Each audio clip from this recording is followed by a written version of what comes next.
नमस्कार दोस्तों, motivational banker में आपका स्वागत है। दोस्तों, हमें आपके लिए जेआईबी, सीआईबी और प्री प्रमोशन का वन स्टॉप सॉल्यूशन। फ्रेंड्स, इस वीडियो में हम डिस्कस करने वाले हैं फरवरी 2022 के दौरान आरबीआई की गाइडलाइंस की वजह से जो भी चेंजेज हुए हैं उन सबको हम इसमें डिस्कस करेंगे। ये वीडियो जो हमारे मित्र प्रमोशन एग्जाम दे रहे हैं उनके लिए यूजफुल है। ओके, तो चलिए पहले क्वेश्चन से शुरुआत करते हैं। A housing loan sanctioned on or after October 16, 2020 and up to March 31, 2022. The risk weight applicable is this much percentage where LTV ratio is less than or equal to 80%. जहां less than or equal to 80% है, देखिए मैंने यहाँ आपको एक table दिया है। जहां LTV रेशियो लेस देन और इक्वल टू 80% है वहां रिस्क वेट आएगा 35%, और जहां 80% से ज्यादा अप टू 90% तक है वहां रिस्क वेट आएगा 50%। इसका मतलब क्या हुआ? इसका मतलब ये हुआ कि आप जितना ज्यादा लोन देंगे यानी जितना कम मार्जिन लेंगे उतना ही रिस्क बढ़ जाएगा आपका, तो रिस्क वेट भी बढ़ जाएगा। जब आप 80 से 90% लोन टू वैल्यू रेशियो रखेंगे यानी 90% तक लोन दे देंगे तो रिस्क वेट आपको 50% मेंटेन करना पड़ेगा, और 80% तक एलटीवी रेशियो रखा यानी कि आपने कम से कम 20% का मार्जिन रखा तो कंपैरेटिवली आपको लो रिस्क वेट लगेगा। तो यहां जो रिस्क वेट दिया हुआ है उसके हिसाब से आंसर आ गया आपका 35%। Okay, 35% is the correct answer. अगर आपका एलटीवी रेशियो लेस देन और इक्वल टू 80% है तो 35%, और 80% से ज्यादा 90% से ज्यादा तो हम लोन देते ही नहीं है, तो 80% से 90% के बीच में अगर आपका एलटीवी रेशियो हो जाएगा तो यही रिस्क वेट आपका बढ़ के हो जाएगा 50%। ओके, चलिए नेक्स्ट क्वेश्चन लेते हैं। सेकंड क्वेश्चन लेते हैं।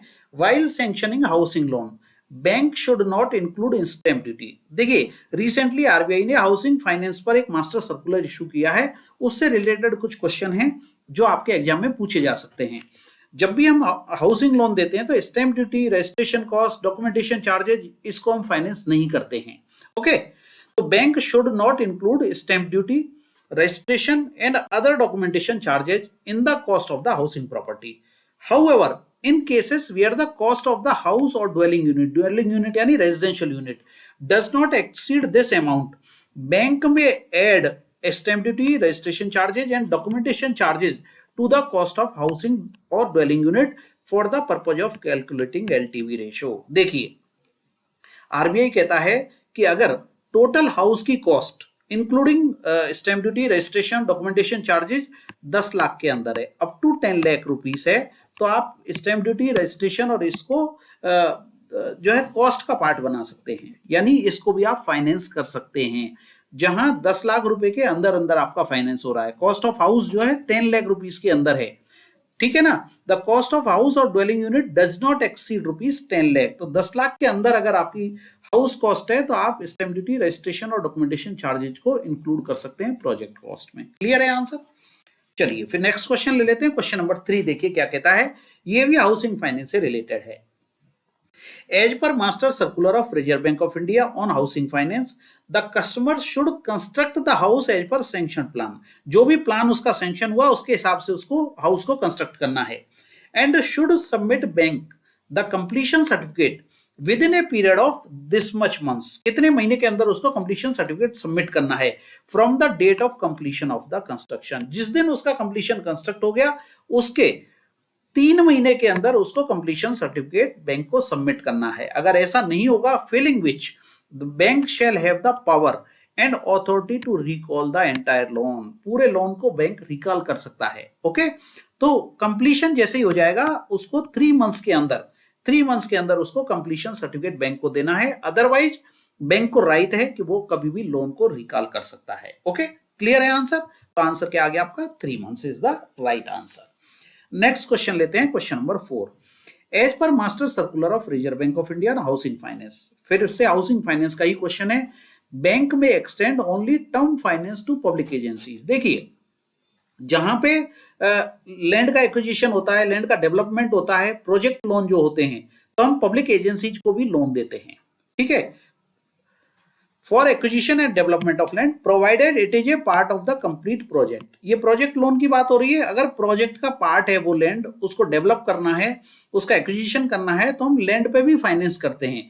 The entire project should be completed with in A maximum period of. ऐसे केस में जहां पे हम किसी पब्लिक एजेंसी को लोन दे रहे हैं जो हाउसिंग प्रोजेक्ट बना रही है, तो उसको लैंड का एक्विजिशन करना है, उसका डेवलपमेंट करना है, तो हम लैंड के लिए भी उसको लोन देंगे। As per master circular of RBI on housing finance, bank में extend only term finance to public agencies for acquisition and development of land provided it is a part of the complete project. The entire project should be completed within a maximum period of.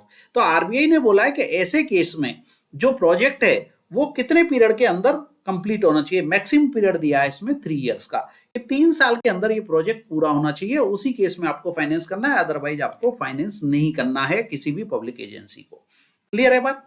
चलिए next question लेते हैं, question number 5। फिर से housing finance का question है, क्योंकि काफी बड़ा मास्टर सर्कुलर आया है, तो उससे रिलेटेड जो भी क्वेश्चन बने वो हमने इसमें कवर किए हैं। As per master circular of reserve Bank of India on housing finance, bank can issue long term bonds within a minimum maturity of this much years to raise resources for lending to affordable housing. देखिए आपको पता है ना, affordable housing के लिए बैंकें finance करती हैं, परंतु बैंकों को कई बार फंड्स की शॉर्टेज होती है। फंड्स की शॉर्टेज होती है तो आरबीआई ने कहा है आप लॉन्ग टर्म बॉन्ड इशू कर सकते हैं। अगर आपको रिसोर्सेज की रिक्वायरमेंट है तो आप लॉन्ग टर्म बॉन्ड इशू कर दीजिए, परंतु शर्त डाली है उसके साथ में कि अगर आप लॉन्ग टर्म बॉन्ड इशू करेंगे तो उसका मिनिमम जो मेच्योरिटी है वो 7 इयर्स होनी चाहिए, इससे कम मेच्योरिटी के आप बॉन्ड इशू नहीं कर सकते। और कंडीशन दूसरी क्या है, हाउसिंग फाइनेंस के लिए ही है, अफोर्डेबल हाउसिंग के लिए ही है। अफोर्डेबल हाउसिंग सेगमेंट में अगर आपको फंड्स की रिक्वायरमेंट है, फंड्स रेज करना चाहते हैं, तो आप लॉन्ग टर्म बॉन्ड इशू कर सकते हैं, परंतु मिनिमम मैच्योरिटी उसकी 7 इयर्स होना चाहिए। ये इसमें कंडीशन डाली है आरबीआई ने, तो ये भी काफी इंपॉर्टेंट क्वेश्चन है आपके एग्जाम के पॉइंट ऑफ व्यू से। ओके, एक और क्वेश्चन लेते हैं हाउसिंग से ही related. As per RBI guidelines, while sanctioning housing loan, bank should adhere to the national building code, NBC जिसको कहते हैं। देखिए जब भी हम किसी प्रोजेक्ट को फाइनेंस करते हैं, खासतौर पर बड़े हाउसिंग प्रोजेक्ट को जब फाइनेंस करते हैं, तो एनबीसी कोड को हमको जो फॉर्मुलेट किया गया है उसको फॉलो करना होता है बैंकर्स को। अब यहाँ पूछा है कि एनबीसी कोड किसने फॉर्मुलेट किया, किसने बनाया है? ब्यूरो ऑफ इंडियन स्टैंडर्ड ने, इंजीनियर्स एसोसिएशन ऑफ इंडिया ने, इंडियन बैंक एसोसिएशन ने, या नेशनल हाउसिंग बोर्ड ने? सिंपल सा सवाल है, आपको याद रखना है, ये जो एनबीसी कोड है, नेशनल बिल्डिंग कोड, इसको बनाया है ब्यूरो ऑफ इंडियन स्टैंडर्ड, जिसको हम बीआईएस भी बोलते हैं। ओके, तो ये आपको याद रखना है। अगला क्वेश्चन ले रहे हैं हम, अब क्वेश्चन चेंज हो रहे हैं। NPCI, national payment corporation of India, on direction of reserve bank, has recently increase the cap on amount for e rupee. E रूपी वाउचर है ना, डिजिटल वाउचर है, आपको पता है, इशूड बाई गवर्नमेंट फ्रॉम, है ना, ई रूपी गवर्नमेंट इशू करती है। इसकी लिमिट थी पहले 10,000 रुपीज की, अभी इस लिमिट को इंक्रीज कर दिया गया है, रिसेंटली इंक्रीज किया गया है इस लिमिट को, इसलिए क्वेश्चन पूछा गया है आपको। देखिए ई रूपी वाउचर कहाँ यूज होता है, पहले तो आप ये समझिए। गवर्नमेंट को माना सब्सिडी देनी है किसी को, तो ई रूपी वाउचर से दे सकते हैं। किसी को मेडिकल एड देनी है, उसका पैसा जाना है, तो ई रूपी वाउचर से दे सकते हैं। वन टाइम वाउचर है, आप रिडीम कर दीजिए और आपको उसके बदले में दवाइयां या मेडिकल ट्रीटमेंट मिल जाएगा। रिसेंटली कर्नाटका गवर्नमेंट ने क्या किया है, जो स्टूडेंट्स हैं उनकी स्कॉलरशिप जो जाती है उसको भी ई रूपी वाउचर से उनको ट्रांसफर किया है। तो अभी डिजिटल ट्रांजेक्शन का जमाना है, इसमें ई रूपी काफी पॉपुलर हो रहा है, तो गवर्नमेंट इसको अमाउंट को बढ़ाती जा रही है ताकि ज्यादा से ज्यादा कवरेज इसमें किया जा सके। पहले इसकी लिमिट थी मैक्सिमम 10,000 रुपीज से ज्यादा का ई वाउचर इशू नहीं होगा, परंतु इस लिमिट को अभी इंक्रीज कर दिया गया है और 10,000 से सीधा बढ़ा के कर दिया गया है 1 लाख रुपए। अभी 1 लाख रुपए तक का ट्रांसफर जो है फंड्स का गवर्नमेंट की तरफ से ई रूपी वाउचर के माध्यम से किया जा सकता है। ओके, क्लियर है। एक और इंटरेस्टिंग क्वेश्चन लेंगे। As per RBI latest guidelines, NACH mandate limit for TREDS. TREDS क्या है? Trade receivable e discounting system. जो एमएसएमई के बिल्स इनवॉइसेस होते हैं ए रेटेड कंपनियों के, उनको बैंकें टीआरईडीएस के माध्यम से डिस्काउंट करती हैं। तो as per RBI latest guidelines, NACH mandate limit for TREDS settlement has been increase from ₹1 crore to. देखिए नैश जो है, नेशनल ऑटोमेटेड क्लियरिंग हाउस जो हमारा है, उसमें टीआरईडीएस के सेटलमेंट होते थे पहले 1 करोड़ रुपए तक के। अभी रिसेंटली इसको बढ़ा के कर दिया है, कितना? 3 करोड़ रुपीस। 1 करोड़ से बढ़ा के कर दिया है इसको 3 करोड़ रुपीस। ये खास तौर पर टीआरईडीएस के लिए ही है, ये ध्यान रखना। नैश मैंडेट जो है टीआरईडीएस सेटलमेंट के लिए पहले 1 करोड़ रुपीस था, रिसेंटली इसको इंक्रीज करके कर दिया गया है 3 करोड़ रुपीस। ओके, क्लियर है। चलिए नेक्स्ट क्वेश्चन लेते हैं, question number 9। As announce in statement on development and regulatory policies dated February 10, 2022. RBI has increased the limit for investment by foreign portfolio investors under voluntary retention route from rupees 1,50,000 crore to how much. देखिए पहले तो VRR और ARR क्या होता है। एक होता है automatic route, automatic retention route, और दूसरा होता है voluntary retention route. Automatic route में गवर्नमेंट की, आरबीआई की किसी की परमिशन की जरूरत नहीं है क्योंकि नाम ही उसका ऑटोमेटिक रूट है। दूसरा है वॉलेंट्री रिटेंशन रूट, इसमें आरबीआई की परमिशन चाहिए और आरबीआई के नॉर्म्स को फॉलो करना पड़ता है। नॉर्म्स का मतलब क्या है, जैसे आपको मिनिमम 3 साल के लिए जो फंड्स आप लगा रहे हैं हिंदुस्तानी मार्केट में, वो आपको मिनिमम 3 इयर्स के लिए, एक एग्जांपल दे रहा हूं मैं आपको, फॉर एग्जांपल 3 इयर्स के लिए आपको रखना, ये कंडीशन आरबीआई की है। तो वॉलेंट्री रूट में पहले लिमिट थी 1,50,000 करोड़ की, 1,50,000 करोड़ तक का एफपीआई अलाउ किया था, जो लिमिट फुलफिल हो गई, कंप्लीट हो गई 10 फरवरी 2022 को। तो गवर्नमेंट ने अभी मार्च में इसको, अभी फरवरी में इसको क्या किया, इसको बढ़ा दिया गया है। तो 1.5 लाख करोड़ से बढ़ा के इसको कर दिया है 2.5 लाख करोड़। तो इससे क्या होगा, देखो हिंदुस्तान में फॉरेन पोर्टफोलियो इन्वेस्टर्स का पैसा आएगा तो हिंदुस्तान में डेवलपमेंट बढ़ेगा। गवर्नमेंट का ज्यादा से ज्यादा एफर्ट्स रहता है कि एफपीआई का ज्यादा से ज्यादा इन्वेस्टमेंट आए, उससे ना सिर्फ स्टॉक मार्केट बढ़ता है, पैसा जब लॉन्ग टर्म के लिए मार्केट में रहता है तो उससे गवर्नमेंट को भी काफी सारे काम करने में मदद मिलती है, और इससे भरोसा, हमारी इकोनॉमी पे जो फॉरेन इन्वेस्टर्स है उनका भरोसा होता है, तो इससे हमें काफी सारी मदद मिलती है। ओके, तो आंसर आ गया इसका 2.5 लाख करोड़, 2.5 लाख करोड़ कर दिया है 1.5 लाख करोड़ से बढ़ा के। अगला क्वेश्चन ले रहे हैं, सिंपल क्वेश्चन है, who has been appointed as the chairman of IBBI insolvency and bankruptcy board of India. IBBI के चेयरमैन थे मिस्टर एमएस साहू। अगर आपको पता हो तो एमएस साहू आरबीआई, इसके आईबीबीआई के चेयरमैन थे, अभी इनको रिप्लेस कर दिया गया, इनका टेन्योर पूरा हो गया। तो बीच में इंटरिम चेयरमैन भी अपॉइंट किए गए थे, परंतु अभी परमानेंट चेयरमैन अपॉइंट कर दिए गए हैं, रवि मित्तल, देवाशीष पांडा, प्रदीप दास और पदम कुमार नायर। तो इसका आंसर है रवि मित्तल। रवि मित्तल को आईबीबीआई का चेयरमैन, नया चेयरमैन अपॉइंट किया गया है। ओके, नेक्स्ट क्वेश्चन ले रहे हैं, who has been appointed as new chairman of SEBI security and exchange board in India, becoming the first women chief of SEBI. SEBI की पहली वुमेन चीफ हैं ये। देखिए अभी तक सेबी के जो चेयरमैन थे वो थे अजय त्यागी। अजय त्यागी को इन्होंने रिप्लेस किया है। अरुंधति भट्टाचार्य नहीं, नैनालाल किदवई नहीं, रंजना कुमार नहीं, माधवीपुरी बुच ये नई चेयरमैन हैं सेबी की, जिन्होंने अजय त्यागी को रिप्लेस किया है। माधवीपुरी इससे पहले भी सेबी में होल टाइम डायरेक्टर रह चुकी हैं, तो इनको गवर्नमेंट ने मौका दिया है सेबी का चेयरमैन बनने का। ओके, ये पहली वुमेन चीफ हैं सेबी की। ओके, चलिए नेक्स्ट क्वेश्चन ले रहे हैं, question number 12। Which of the following is the theme selected by RBI for Financial Literacy Week for the year 2022? देखिए 14 फेब से 18 फेब तक आरबीआई ने फाइनेंशियल लिटरेसी वीक जो है सेलिब्रेट किया है।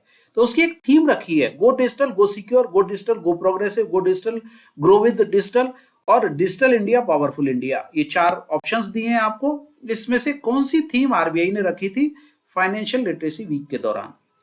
देखिए आप जान रहे हैं पूरी तरह से डिजिटल का जमाना है, परंतु डिजिटल के साथ में डिजिटल फ्रॉड भी बढ़ गए हैं। तो आरबीआई ने इसमें थीम रखी थी कि आप डिजिटल जाइए बट सिक्योर भी रहिए। तो go digital go secure was the theme for financial literacy week. Go digital go secure. Okay, next question लेंगे, question number 13। As per RBI guidelines on home finance, what is the risk weight to loan given to commercial real estate residential housing segment? देखिए इसमें 2 segment है, एक तो है pure CRE commercial real estate जिसको बोलते हैं, और दूसरा है सीआरई में रेजिडेंशियल हाउसिंग आरएच जिसको बोलते हैं। तो इस पे क्वेश्चन पूछा है कि इसमें रिस्क वेट क्या है, आरबीआई ने क्या रिस्क वेट दिया। देखिए प्योर सीआरई है तो रिस्क वेट है 100%, और सीआरई में अगर रेजिडेंशियल है तो इसमें रिस्क वेट है 75%। तो आंसर आपके सामने 50, 75, 100 and 125। Correct answer is 75%। Okay, clear है। चलिए फिर नेक्स्ट क्वेश्चन लेते हैं, क्वेश्चन नंबर 14। आंसर्स भी आपकी स्क्रीन पे दिख रहे होंगे। Government of India has amended COPRA consumer protection act 1986 and monetary ceiling limits for approaching different forum are amended. What are these new limits? देखिए जो जो इसमें मॉनेटरी लिमिट्स चेंज किए हैं डिस्ट्रिक्ट कमीशन, स्टेट कमीशन और national commission के लिए। ये पुरानी लिमिट्स मैंने यहां दिखाई हुई हैं।